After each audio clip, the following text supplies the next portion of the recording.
Hey, what's good, fam? Welcome to another episode of the Feed Me, Fuel Me podcast. Durs and Jeff coming to you from Scottsdale, and today we've got the founder of New Life Juice and Wellness, Rob Worley. How are you, brother? Doing good. Good. Dude, so we met at the Paradise Valley Lifestyle event with Tammy Fellows, and I was immediately drawn to your energy, your thirst for life. All of that just radiates from you. And when I found out what you do and the business that you're in now, it made complete sense with your whole outlook on natural wellness. But I think you're ahead of the game with your operation because juice bars are all over the place. But your forward thinking in the CBD infusion part of the business was extremely interesting to me. So walk us through your journey to New Life after getting shocked off a 14-foot ladder and smashing your spine to pieces. Like, walk us through that recovery path and coming full circle with the natural way of doing things. First off, I'm very glad that you said getting electrocuted off of a ladder. A lot of people are like, "Oh, you fell off a ladder." I'm like, "No, I didn't fall off a ladder. Like, I'm not this clumsy guy that falls off ladders. Like, I got electrocuted off a ladder." Like, so when when this first happened, I couldn't walk. I had 3 guys carrying me around at all times. The next day after I got injured, I went home and I just laid in my bed. And when I woke up the next morning, I couldn't get out of my bed. For 2 weeks, I laid in my bed. And when I went to the hospital, like everybody told me to do, they're like, "Oh, you should go to the hospital." I'm like, "No, like, it'll be okay. You know, I'll be good. Well, I mean, things will heal." I mean, not to cut you off, but kind of intentionally, you were running your own business, right? Yeah. You know, in LED retrofitting. Yeah. And you know, in true entrepreneur fashion, you know, if it's not me, it's not going to get done, right? That's kind of the mentality you're operating on. That's what took you so long to get to the hospital. So yeah, and the thing was we had so many things going on. Like the bank that we were doing was a showcase bank, so it was the first one of 16. Okay. So we really had to get things done, you know. So we had to push through things. Even though I got injured, we still had like 3 hours of work to do. So I laid on the ground for 3 hours while my guys just kept on doing work. They were like, "Dude, we gotta go to the hospital." I'm like, no, like, you guys just get the job done. Damn, we'll be fine. Like, and it was like I just wanted to get the job done because like it was a huge job. Yeah. Like, sure. So they got done. Everything turned out great. Obviously my back wasn't great, but for like the 2 weeks I tried getting up and I did a couple. Like, we had a huge job. With a big distribution company, and I had to go walk through with the owner of the company and take a look at do all the counts and do everything. Sure. And so I physically had to get up and do this, and I was literally walking around like a hunchback. Oh my God. Like, it was probably one of the most painful things that I've ever endured. Yeah. I've endured a lot. Yeah. But like, just walking around with like your spine basically crushed and I've got at that time I had 2 not bulged, but they were completely gone, blown out discs in my neck. So, and then I had 3 herniated discs and 2 bulge discs. Oh my God. So it was like people didn't understand what I was going through. That's a lot of pressure on your spine. Yeah. So I ended up getting surgery. I got neck surgery. They put an arthroplasty in, which is an artificial disc. And then now I've got 3 herniated discs and 2 bulge discs, and so I'm working through all that. Okay. That's so I do like acupuncture, I do massage, I do cupping, I do cryotherapy. I mean, you name it, I've done it. And how long ago did that take place, that injury, from where you're sitting today? 3 years and 2.5 months ago. Okay, so the road to recovery is not like instantaneous. It's still a process. Well, that was the big part, is after the surgery, like, they just hopped me full of painkillers. It was just painkiller, painkiller, painkiller, painkiller, and I was just like, I can't do this shit. Like I've seen people go down that road, and like half of my high school class ended up doing heroin, and it started with painkillers, you know, because they all had rich parents and they were all, you know, doing that, you know. It's just like I can't go down that road, so I tried to find every alternative that I could like possibly do to get myself off of the painkillers, because I was obviously addicted to it, because I had to. I was gonna say, did you find yourself moving in that direction? Yeah, and that's what I noticed, that like that I guess drug it's seeking that grab behavior? it's that grab, you know, and it's just I didn't want to go down that path. Sure. So I started doing research on natural painkillers, things that like foods that I could eat, anti-inflammatories, pineapple, oranges, carrots, you know, turmeric, stuff like that I could incorporate in my diet. Well, in the process of doing that, I was having issues with my stomach, like to the point where I hadn't taken a shit in like 2 weeks. Like it was bad. Wow. So you're constipated at the same time? Constipated, like just, I mean, I was drinking water, I was trying to eat good foods, and I couldn't do anything. It just completely screwed me up. Yeah. That's when Do you think that's a byproduct of the painkillers? Absolutely. Yeah, because I remember when I had both my ACL reconstructions, one of the side effects of the stuff that I was on hydrocodone the first time and Vicodin the second time, and dude, my appetite and my bowel movements just get all kinds of out of whack. Yeah. No, it really screws you up. Especially when you have to rely on something for pain, when you're in that much pain. Sure. Like it was to the point where I was sleeping in a lazy boy for a year. Like, and to this day right now, I sleep in I have 4 pillows stacked up, and I lean up against that, and I have 2 pillows under my knees. So I literally sleep like this. Wow. Every night. Yeah. It's, if I don't do that, then I'll get like maybe 2 hours of sleep and wake up in excruciating pain. And then, really? And then I'll have, it's bad. Wow. So I have to sit up in just a regular sitting position. Sure. It's crazy. So you're post-surgery, trying to get yourself off painkillers. You're doing all the homework on natural remedies. Yep. And so what did you discover in that process? So in the process, I started going vegan. Well, I started going vegetarian, but the problem was I was eating a lot of eggs, like, and still the protein, the animal byproduct protein I couldn't process it. Okay. So what I found out was that the painkillers and everything I was taking gave me diverticulosis. Which is the preamble to diverticulitis. Right. Diverticulitis is it's there forever. And what is that? So it's basically your body can't break down proteins. Oh, damn. Okay. So basically your colon, just everything all the proteins that are going in your colon, they get stuck in your track. Oh. And they just keep on building and building and building until you can't shit for 2 weeks like I did. Damn. Okay. So I started eating vegetarian. That helped with it a little bit. They had to go through and I had to go colonoscopy. I had colon cleanses. Every 2 weeks I was getting colon cleanses. No kidding. Yeah, it was bad. Yeah. So I was just trying to figure out what I could do to help myself, and so I cut out all the proteins. I cut out everything. I wasn't doing any whey protein anymore. I didn't do any eggs, no nothing. So I went completely vegan. I started juicing. I did whatever I could, and finally, after I started juicing and after I became vegan and 100% plant-based, I felt like a glow, like an energy, I don't even know how to explain it. You'll never feel that clean in your life. You know what I mean? You just have this aura about you. You may not be able to I couldn't if I worked out or anything like that. It was hard to gain muscle, but you just keep on feeding your body and listen to your body. And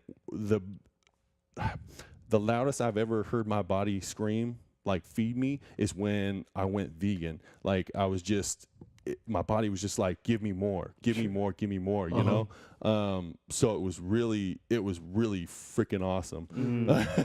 Like I've never felt so, not so enlightened, but just a glowing aura about it. My skin felt great. The clarity in my head was just amazing. It just like everything got cleared and everything was completely open. What was your mindset during this whole process? Because I imagine like you're discovering that. Did you go through bouts of depression, or like how was that mindset piece of going? Dude, when I first started with the painkillers and all that, dude, I had depression like crazy. Like I couldn't get up and do things. Like it would take me a half hour. Like I love cooking. I absolutely love cooking, and that was one of the things that killed me the most was standing up and bending over. It completely just trashed me. I couldn't cook for myself. Like I had the girlfriend at a time, like she would have to cook for me and everything, and it was just not being able to do anything. Like I love to do stuff. Like I'm a very active person, and to not be able to do anything, it'll screw your mind up. And completely just disintegrate you to where you just don't feel like a human being. You feel like just this waste of energy that's doing nothing. You know? So what brought you out of that? Going vegan. Like that was what brought me out of it. It uplifted me and it did everything. The problem was I still had the pain and I still had to take the painkillers. So I did more research and trying to find anything natural. Well, I had a roommate. I used to rent out rooms in my house, and he was. I wouldn't say like a holistic guru or anything like that, but he smoked a lot of pot. And, he did a lot of. He's a practitioner. A natural practitioner of Seattle. He's a purveyor of fine herbs. But he had pure CBD isolate. Like he had this container. And it looked like that's just an extract from the plant. Correct. It's a pure so you have 3 different types of dive in on the education, man. So like you have a full spectrum, which is you've got THC, all your terpenes, and your CBD. Your distillate or broad spectrum. Distillate and broad spectrum are pretty much the same thing. It has no THC, but it has the terpenes and the CBD, the CBA, the CBN, CBG. And then the pure CBD isolate is just an isolated of that cell. It's just CBD and that's it. So the issue is that like before bed, it wouldn't work as well. I needed something else. I needed the full spectrum. I didn't know that at the time. Is that when you say full spectrum, that means you got to get high? Basically, I got to get high. So during the daytime, the pure CBD isolate were great. Like as long as I was like moving and I had active, it was pumping through my blood and it was working great. Got it. But at nighttime, like that's when I have most of my pain is at night. Sitting still. Yeah. So anytime like I sit, like when I get up from here, it's not gonna be pretty. I'm gonna get locked in. So. But it's like you just gotta. Where the fuck was I? Talking about the isolate and the THC. Okay, so the way I kind of look at it is this a lock and a key. Everybody has a different lock. Everybody has a different key. Everybody's body and endocannabinoid system works differently.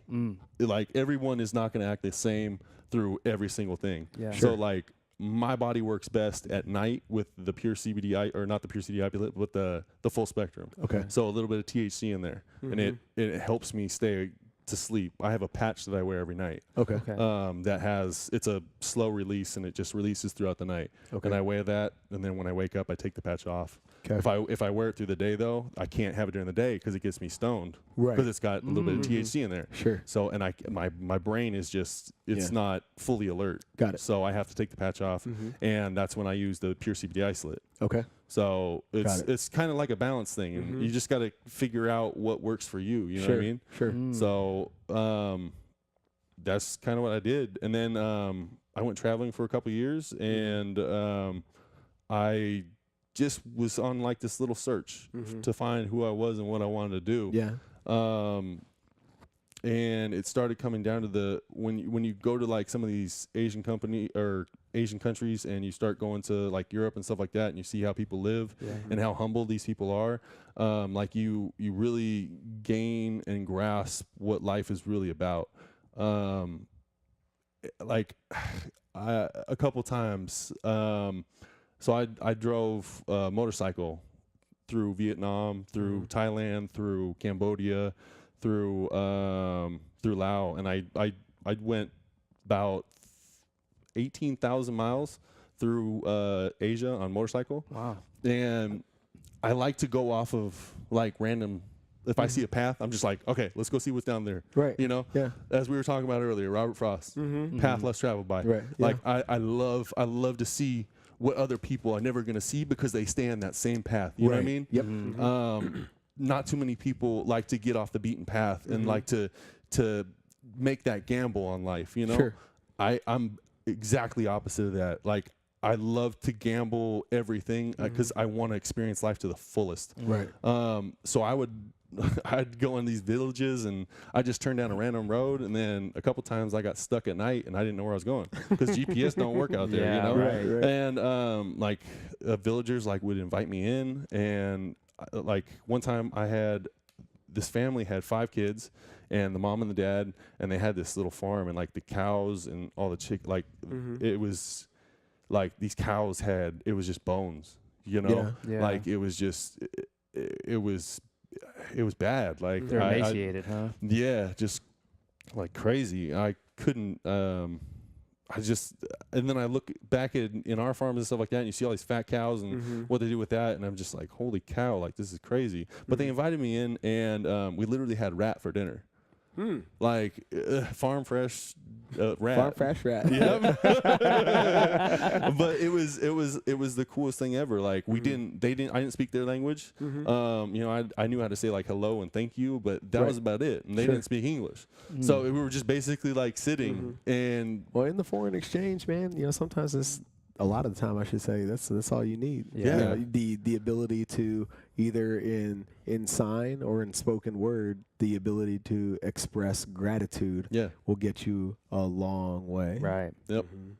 So there's too many things in life that people take granted for. Sure. And I just realized that I needed to reach out and help.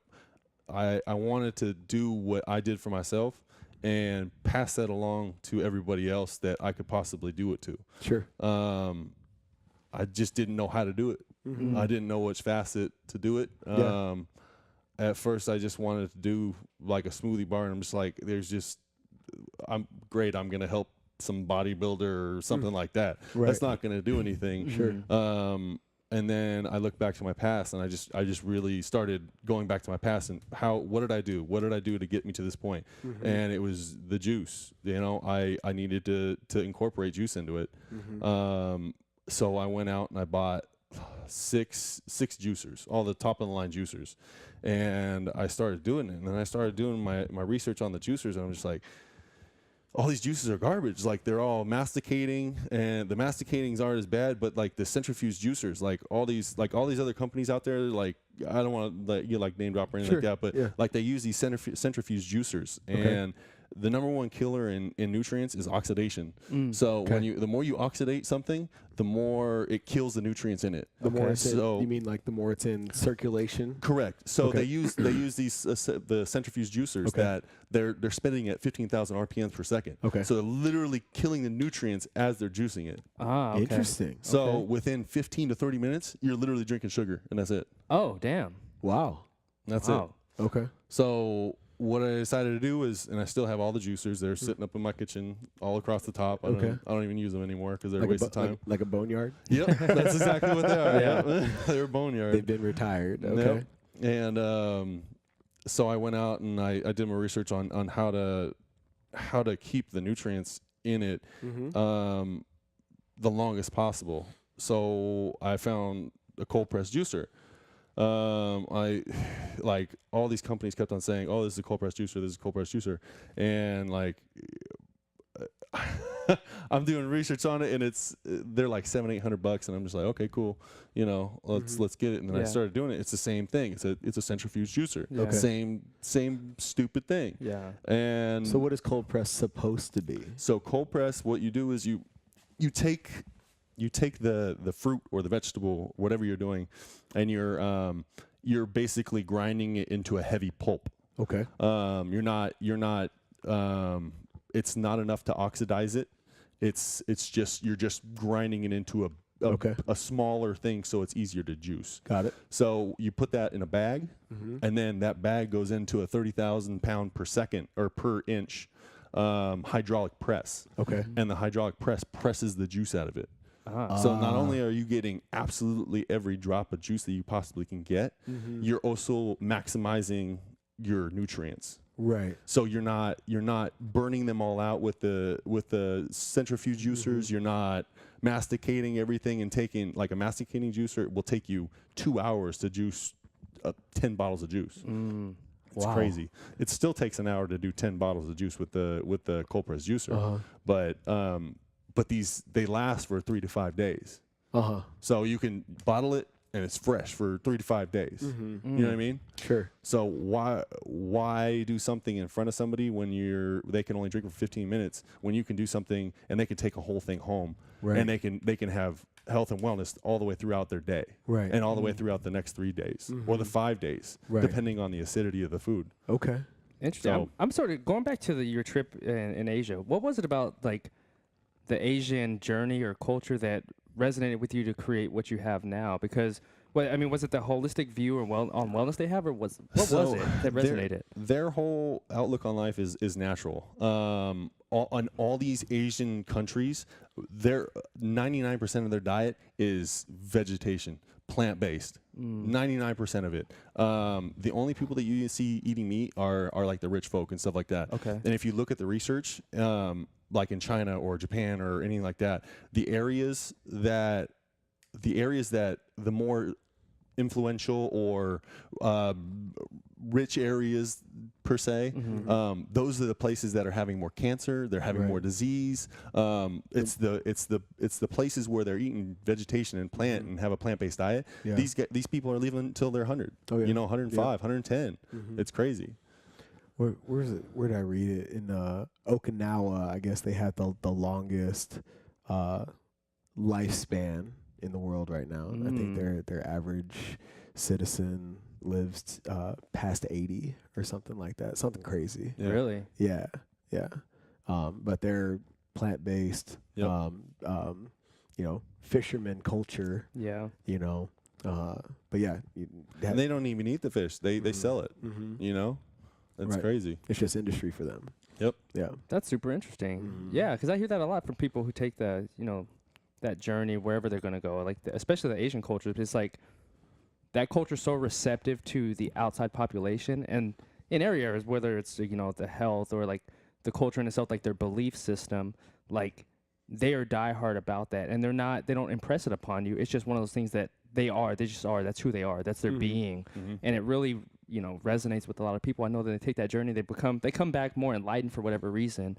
I mean, it's just one of those trips. I was like, so for you starting your journey here, that was super interesting. Like why you decided to go that path of like going there and truly wanting to help people, not just like here's a juice bottle, drink it, you're gonna be healthy, but you truly want to help people in life, bigger than just giving them a bottle of like vegetable juice or like fruit. So that's pretty impactful, man. That's huge, dude. I like to. The only way that I can help people is by asking questions and truly getting to know a person.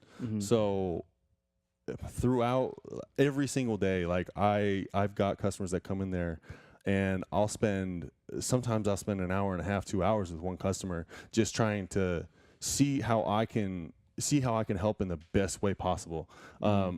And I can't help them if I don't know what their problems are. You know what I mean? Not like a doctor or anything like that, but like if I can help somebody in a holistic outreach in some way, like I give people products all the time, just so they can try that. just to see if it'll help them. And if it does help them, awesome. If it doesn't, move on to the next one, whatever. At least I can say that I tried to help this person, Right. And it's like, when I came into this business, it was about helping people. It wasn't about making money or anything like that.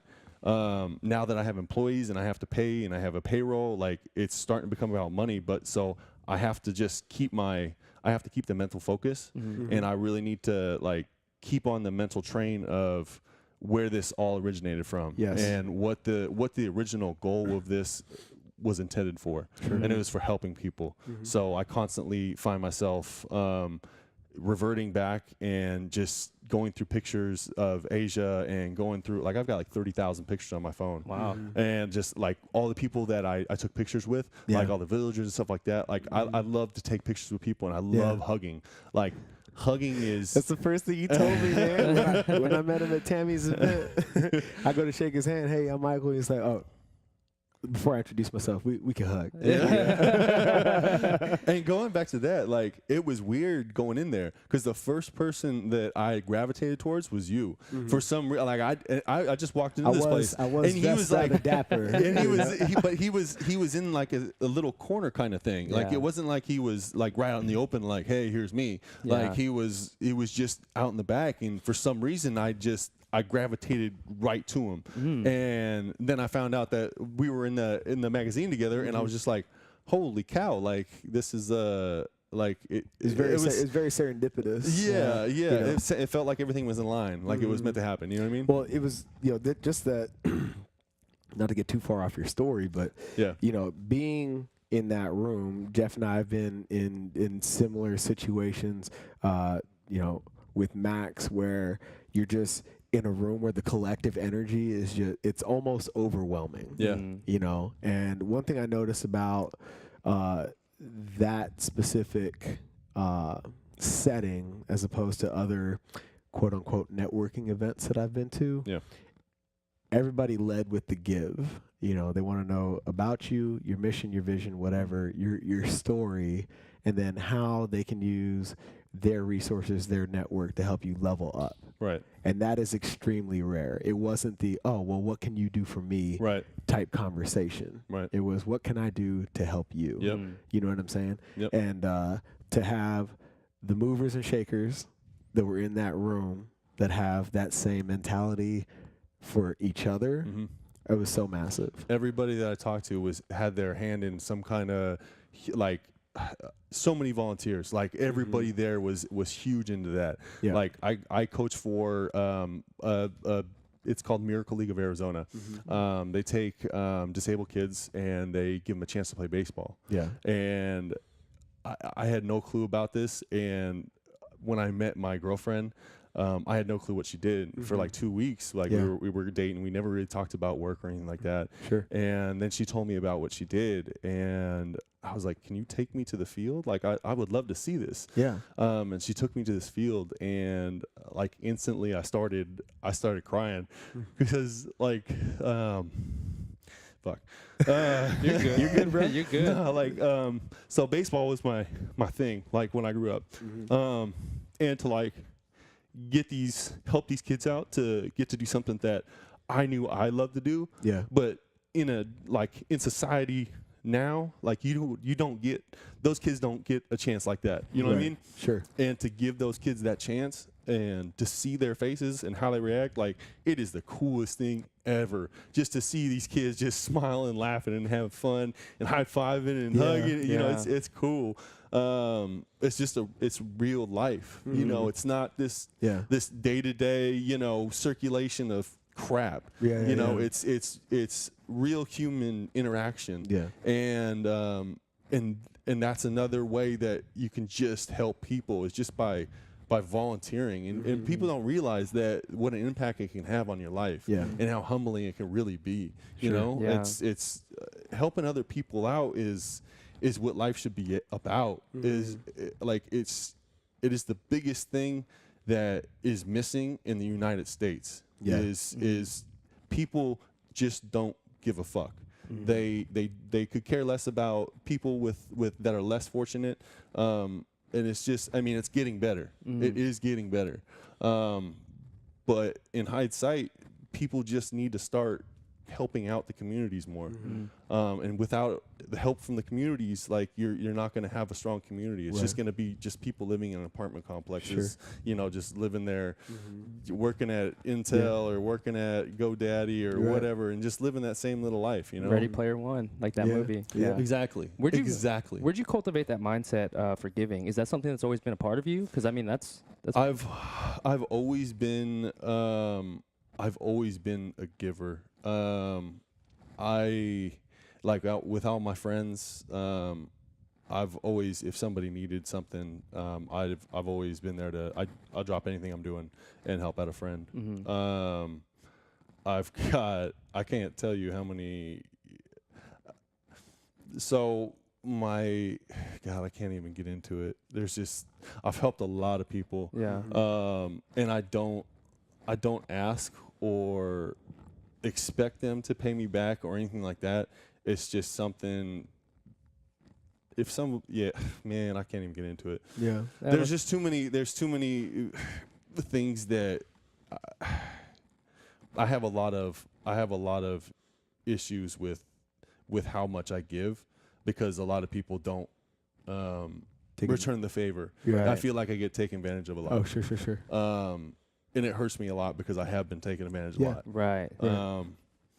In a lot of things. Well, that makes sense, because like you sound to me like a very empathic person. So it's not only that you give, but you also feel people's energies, right? Yeah.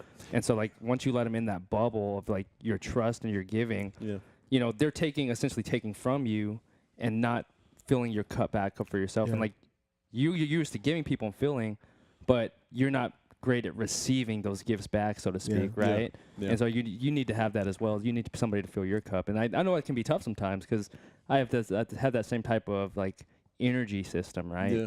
Dude, but it's one of those things, like when you find that happening, it's not your fault essentially, but it's just like it's just who you are as a person. Who you are as a person. Like, and the universe has a funny way of working, and like the reciprocity system. It may not be that exact person that you gave to, but it leads you to rooms like where you would have Tammy and Durs, and like those rooms where those people can then fill your cup for you. And it's just a funny way of happening. How like, so but like all the things that you seems like, for me, just knowing you in the short period of time, you've attracted a lot of great things just because of you, just because you're giving personality in your mindset, dude. That's huge, man. Thank you. I appreciate it. Yeah, man. Yeah, it's just, I know it can be tough sometimes, but seriously, man. No, life's tough, but if life wasn't tough, then you'd have a bunch of just not very good people. Yeah, exactly. And is that sort of like with your brand? Because I'm looking at your brand, and you have the sort of the circle of life, all the colors, new life. It has a lot of meaning to it. What's the symbolism behind your brand, and what's that mean to you? Exactly what it says. New life, man. Give yourself a chance to have a new life. A lot of people eat. The planet is going to crap. You know what I'm saying? Yeah. All the farming that's going on, as far as like, you've got over in Brazil, you've got cattle everywhere, like all over the United States, all over South America. Like, you have just cattle everywhere and chickens everywhere and all this crap, and it's eating up the planet. If everybody would stop eating so much damn meat and start becoming more plant-based, I mean, our economy would go way up. The methane would start going down and stop depleting the planet's atmosphere. Like, there's just so many different aspects of what I do that can help out the planet. You know what I mean? Not just on a personal basis, but more on a global basis. You know what I mean? Right. You start getting people to eat naturally and healthy. They're going to live longer. They're going to have healthier families. They're going to have more families that are going to be more mindset on helping and receiving and going down that natural way of living and that wellness aspect of life. Right. Yeah. The other thing that we do is we've got a wellness table. So I went down to Oregon. I got this wellness table. I got a table. I got this piece of wood. Okay. I got this like 14-foot slab of wood. It's beautiful, by the way. Thank you very much. Yeah. That was my baby. It's right. It's the centerpiece of New Life. I'll have to drop in. Yeah. Yeah. So I went there and I got that and I brought it back, and I at first was gonna do a bar. I was gonna do just a high top bar that people could just go in there and work on the computers, do their thing, which is still a plan. Yeah. It's just I have a couple friends that are paraplegics and that are in wheelchairs, and they came in the store, and I'm looking. This is before I had the table in there. Yeah. And this is before I even got the piece of wood. I didn't know what I was gonna do with the middle of the thing. I thought I was just gonna put chairs and stuff in there and seats. And I was just like, if I put a bar in there, like they're not gonna have anywhere to sit. Like it's just it doesn't make sense.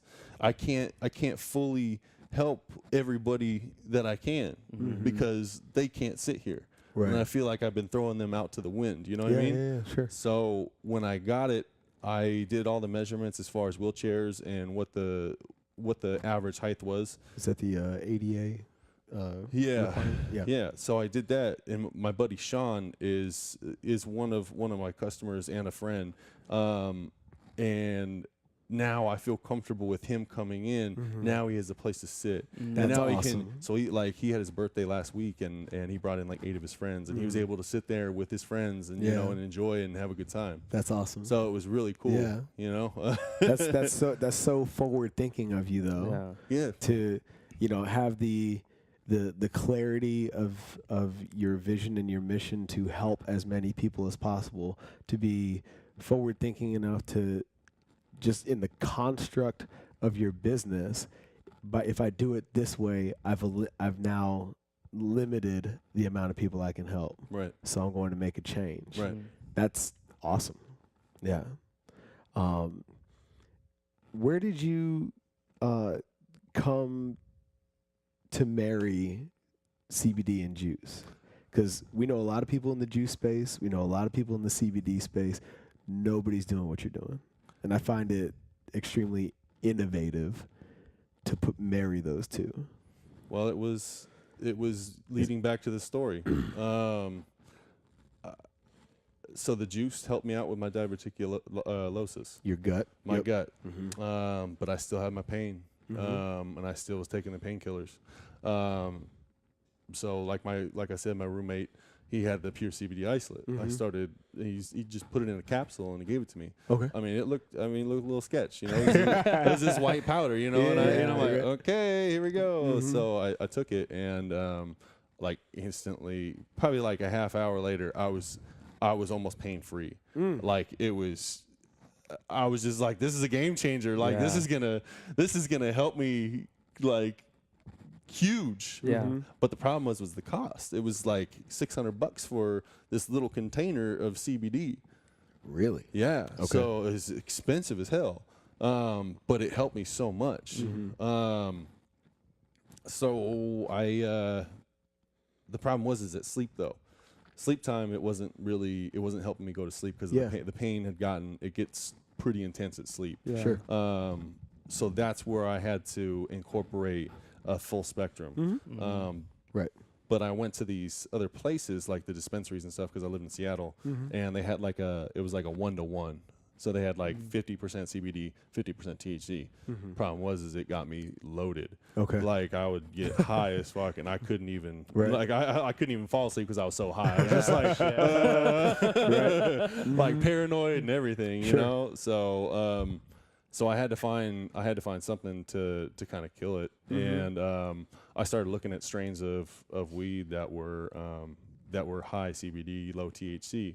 Okay. And I found a couple that were like that were 5% THC and 15% CBD. Okay. And that's what I found helped me out a lot. Was that. Yeah. But then I had a friend that made that owned a dispensary and a grow operation, and he gave me a couple pounds of shake. Okay. Just like the sticks and stems and leaves. None of the flour, nothing like that. Yeah. And he's like, just try this. Like it'll help you out. It's got a lot of CBD and it'll have CBN in it. And I was like, CBN? What the hell is CBN? Sure. And he's like, it'll help you with sleep. So and that's one of the huge CBN is one of the things that I mean, you got CBG, CBD, CBC, CBG, or CBA, and all of those have distinct. They all have physiological properties. All different ones. Okay. You have like CBG helps with glaucoma, and it actually reverses. It'll start killing off cancer cells. Really? Yes. Interesting. And CBD helps generate healthy cells that will start killing cancer. Damn. And neutralizing it. Yeah. So there are certain like glaucoma that'll help out with a lot that will start actually reversing the process of the cancer. Sure. In other aspects of it, CBD will start. It'll neutralize the cancer, so it won't necessarily recess it. It'll just neutralize keep it from growing. Keep it from growing, exactly. Okay. Which I didn't know any of this at the time. Sure. But I just knew that it helped me with my pain. Yeah. So that's what I did. I just I needed that natural painkiller. Yeah. You know, and that's what it was. And that's why I decided to do. I mean, I was scared to do it. Sure. To start this because I mean, you see people that have all these, what do you call them? Marijuana shops and head shops and stuff like that. And they're all getting shut down. Yeah. All over Cali, everywhere. They're all getting shut down. But I didn't need a full spectrum. I didn't need any THC in it. Right. You didn't need that to help out. You just need the CBD. So I got on the phone with the DEA. It took me like 3 months to get a hold of like finally somebody that had some kind of headway in the DEA. Yeah. And I sat down with him for like a half hour just asking every question I could possibly ask. Sure. And what it broke down to was you can sell CBD to anybody that you want as long as it has 0 THC in it. Okay. So that's what it broke down to. Okay. So I decided to start doing it. He told me just don't start selling it to little kids or anything like that. Right. Be smart about it. Sure. You know, and I'm not an idiot, you know? Yeah. Right. If they're young, but that's the thing though. Like even with kids with epilepsy, seizures, like I've got a mom that comes in and gets it for her 12-year-old kid because she's got ADHD and she just bounces off the walls. Yeah. And it's the only thing that calms her down and like really helps her out without having to take Adderall or Ritalin or any of that crap. Right. You know? I've got this dude came in when I first started doing construction on the store. We had the water still running while we were doing construction. Yeah. And he came in and we started talking and I just kind of went through my breakdown and I like to break people down and try to figure out how it is I can, you know, help them or do something that can benefit them, you know? Sure. Right. And we started talking and I said CBD and he's like, what's CBD? And I'm like, oh dude, and I started just rambling off, you know, all the positive attributes of it. And I hit seizures and epilepsy. He was like, oh my God, my son has epilepsy, and he has seizures all the time because of the epilepsy. He goes into seizures, and I was like, please just go to your doctor, and because he was going and talking with the head doctor they were either gonna do some kind of medication. Okay. And I was like, before you do any medications, just please try CBD. Talk to your doctor about it and see if it's something that your doctor is okay with. Yeah. Because the CBD is gonna benefit so much more and on a holistic out view of it. Right. Like 2 weeks later, he came back and he went and bought some CBD online. I told him a couple of good companies to go with. Yeah. And he went with one of them, and he's like, my kid hasn't had one episode in the 2 weeks. Interesting. So it like, and when he came in the second time, literally both of us, this guy's like 6'3", like 280 pounds, and we're just sitting here crying and holding each other and hugging. That's awesome, dude. It was a real strong moment. Yeah. And that was like one of those pinnacle moments where you're just like, I'm fucking helping people, you know? Yeah. It was cool. That's dope, awesome, man. dude. Yeah, felt real good. What is it that brought you to Arizona instead of any of the other states? Because like when you think of like Arizona, it's more of a conservative state. Like when it comes to like that type of thing? What brought you here? It was like when I first moved out here, it wasn't because of CBD or anything like that. It was my family. Okay. About 7 years ago, I moved my parents out here. I moved out here for like a month and helped my dad. We basically demoed out his house and rebuilt his entire house. And then a year and a half ago, my sister and her family, I flew out to Pennsylvania and I packed them all up and drove them out to Pennsylvania or out to Arizona. Nice. So, and then I sold my half of the construction company. So I didn't have that. Yeah. And then I went traveling for a year and a half, 2 years. So I did that.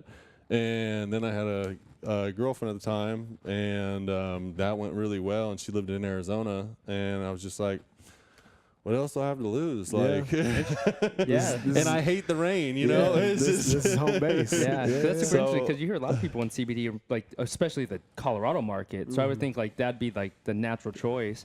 But it's interesting that you're bringing that here because that's like Jared was saying earlier. It's really forward thinking. Well, I want to be close to my family. Yeah. My family is everything. Like I used to be kind of an asshole kid. Like I didn't have family values, you know. I didn't have that core. I mean, my parents were amazing, but I just wasn't into the family thing. But the more I look back on life, when I was like,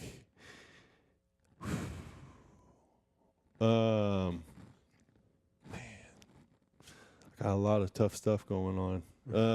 Like up in here. Very good.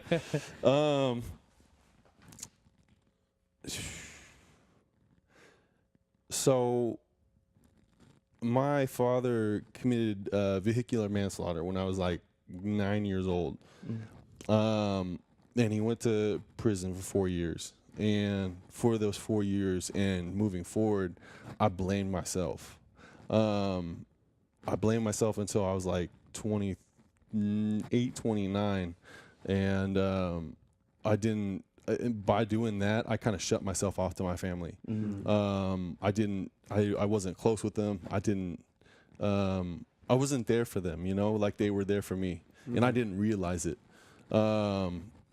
And then finally I had a counselor that was just like, you gotta, like, you really have to find out what is inside of you that you need to get off your chest. And it was not telling my father that it was okay. Like it wasn't my fault and it wasn't your fault. It was just, it just happens, you know? And it was the first time me and my dad had like cried together, you know? And it was one of the first times that we said we loved each other, you know, like that. Wow. So it was it really kind of changed my connection with my family. Yeah. And it grew that bond just like exponentially. So I just started trying to do everything I possibly could just for my family, trying to help, trying to move them out. If they needed anything, I was there and just made sure I was there. Yeah. So yeah, after I moved around here, I just there was no more excuses to not move myself out here. Yeah. You reset home base. Yep, I reset home base. You know, I had lived in the conditions, working in the weather for 20 years. I was just like, I'm done with the cold, you know, bone chilling cold for the rest of my life. I just didn't want to do it anymore. Well, you're not gonna find that down here. No. Dude, what I love about your story is your true authenticity and your true vulnerability, man. Just to like embrace your emotion, and like that's the strength in you, right? Because like we've talked about it a lot on the show. Is like as men, we look at ourselves like crying, like, oh, that's such a bitch thing, right? And we suppress that feeling. But the more we start talking to guests like yourself and like, through our journey, it's like, dude, that's the strength, is that vulnerability, that emotion, and embracing that, dude. So my hat's off to you, brother. What you're doing is creating, you know, you're creating a lot of impact in this world, not only in your family, but for everybody who comes in contact with you, man. My biggest thing is if you can't be honest with yourself and if you can't be honest with others, then you truly can't grow as a person. Like if you can't if you can't go out there and just lay everything on the line and to like truly gauge a person, like that's one of the reasons why I hug. Like you can tell a lot about a person by their hug. Like if they're very standoffish, if they embrace it, if they're a loving person, like if like when we hugged, like we had a strong, you know, it was like, all right, it felt, you could feel the authenticity in the hug. A lot of people, like, they'll just go, you know, the ass out hug. Yeah. And you know, and so that's kind of like, and I have people that come into the store like just for hugs. Like, dude, because I hug all my, like pretty much every single one of my customers that comes in the store, I've hugged. That's like, awesome. That's dope. And it's just, when you talk with somebody for however long you talk with them, you get to gauge a person, and you now break the barrier from just buying a smoothie or a juice or something like that, and you become somebody that you can open up your life to, and actually you create a connection to where you can grow yourself and grow them. And that's the way you can help people. Man. Like that's how do you help people. It's not by, you know, selling them something or giving them something. And that's one of the reasons why we're doing the workshops on the wellness table. Is we've got a holistic nurse that's coming in. We're trying to get dietitians. We're trying to get everybody that we can possibly get in there to just start teaching people about a holistic outview on life and a plant-based diet, and just not having to rely on pills and medications and all that crap, and just seeing how you can heal your body and take it home with you. You know, just take what you learn, go home, apply it to your everyday living, and see if it works. If it works, great. That's awesome. We've helped more people. But if it doesn't, you know, go to a different thing, and if you got to revert back to doing pills or whatever you got to do it. That's your life. You know, you're your own person. But if you don't try, you're not going to find out. You know what I mean? Yeah, that endeavor to create exposure. At the very least, now you're equipped with the information to make a decision. Right. So, and that's what I want to provide is that opportunity by itself. Absolutely, dude. I love that. Where can everybody connect with you, boss, and everything that you have going? New Life at the store. New Life at the store. You're on New Life Juice and Wellness website and everything. We have a newlifejuicebar.com. Newlifejuicebar.com. Dope, man. Marketing, I ain't got no marketing. No. I kind of spend a lot on the build out, and you know, because I wanted everything to be perfect. Like I had a vision of how I wanted the store to feel, and I just wanted it to feel like you were just walking into somewhere where you could just sit down and just be relaxed. And well, I'll tell you that you met that vision. I walked in there, and I guess the only word I know to describe it is pure. It felt pure, and just there, you know, the ambiance that you have, the character of your space. You feel it immediately when you walk in. So you did it, man. It's my baby. Yeah. You can tell that there's a lot of you in that space, and when you meet you and then stand in your store, like they match. You know what I'm saying? So that's massive, dude. Thanks. Yeah. So appreciate you taking the time, man. Boss. Absolutely. No, it's my pleasure. I'm and if anybody is out there and anybody has any questions, feel free to come in the store anytime, and I will sit down with you and take the time to fully try to figure out how I can impact your life or how I can help you in any way.